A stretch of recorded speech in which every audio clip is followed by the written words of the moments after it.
Welcome to tonight's pregame show from the owner's box porch here at QU Stadium. Here with Bill Shuyler, voice of the Gems. Bill, that was, I don't know if that was a baseball game last night or not. 29-2 Gems over at Springfield. Line score 29 hits, 24, 29 runs, 24 hits, an error. 2-8-3 for Springfield. David Adam and his folks at the Herald Week did a little checking. That matches the biggest margin since the Prospect League was formed for the 09 season. Chillicothe over a team they used to have in Slippery Rock, Pennsylvania, 30-3 for the Gems. That's the most runs since a 22-8 win over the Hannibal Cavemen, as they were known, back on June 30th of 2011. I happened to call that game on the Hannibal site, and that was a long ball game. Imagine so. We were trying to look at the highlights today on Prospect League TV, going back looking at an archive game, and it seemed like Springfield was trying to finish it out. They said if we can go another 2 hours and try to make a game of this, and thankfully they didn't. Would have been a long ride. Gems with 2 more grand slams. That's been a thing with this ball club. They get people load up the bases. Somebody homers. We had a couple here from Francisco Rodriguez. McGuire got one Sunday down in Hannibal. We've also got a grand slam earlier from Corey Young back about a month ago. Ryan Mantle with a grand slam in the 7th, a grand slam also for Riley Pittman. Also, I thought it was interesting last night that Mantle comes up in the 8th inning, bases loaded, they walked him. It seems fitting, and that's actually who we spoke to for our pregame show tonight, our interview, and we had to ask him. That second question was where the bloodline was, and he answered that. So we'll look at Terre Haute coming into this game. They are heading up the division, 27-15 overall, 5-5 in their last 10. Last night, Robbie Enriquez out of Indiana State went 3 for 4 with a double, and a loss to those Hannibal Hoods, 8-2 over in Terre Haute. Lorenzo Elion out of Iowa, also 2 for 4, a run scored, and Zach Milam, 1 2/3 inning pitch, didn't allow any runs. Elion is pacing their hitters, 340, 11 stolen bases, 4 doubles on the year, and 23 runs scored. So threat on the base paths and at the plate.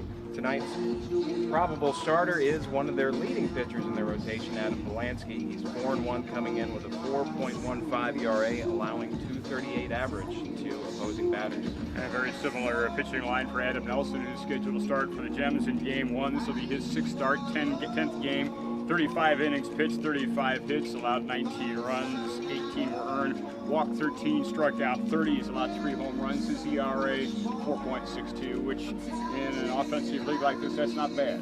Not bad at all.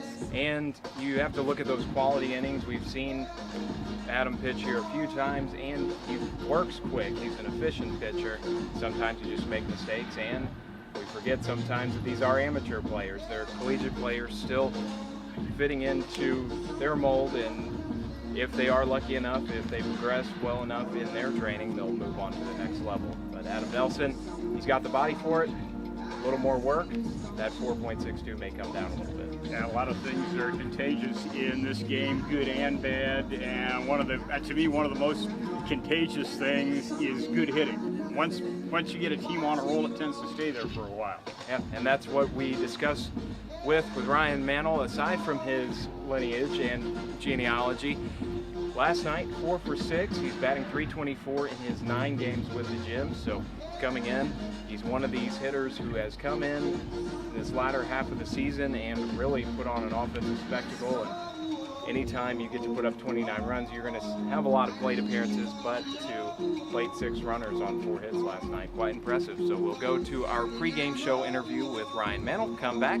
with Bill Shuyler and the official lineups for the Rex and the Gems for Game 1 of tonight's doubleheader. It's also Bark in the Park tonight, so thread out in our Snoopies. Hopefully we'll see some dogs around the ballpark.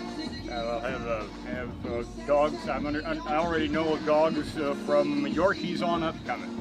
Fantastic, and it's another one of our great promotions here in Quincy. We'll go to that pregame interview, come back with our Bark in the Park night doubleheader. Here with Ryan Mantle.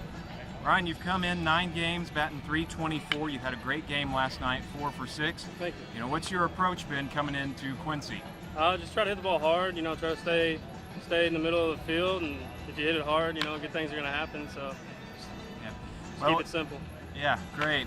It's inevitable with a name like yours. You must get asked daily what the connection is. So just to clarify that for our fans watching, with a last name like that, how are you related to the baseball great? So I'm technically like a third cousin. It's not like he's my great grandpa or anything, but it's like a third cousin. So it's distant, but there is a little relation. So. Oh, great. And good baseball legacy. What kind of expectations come with that?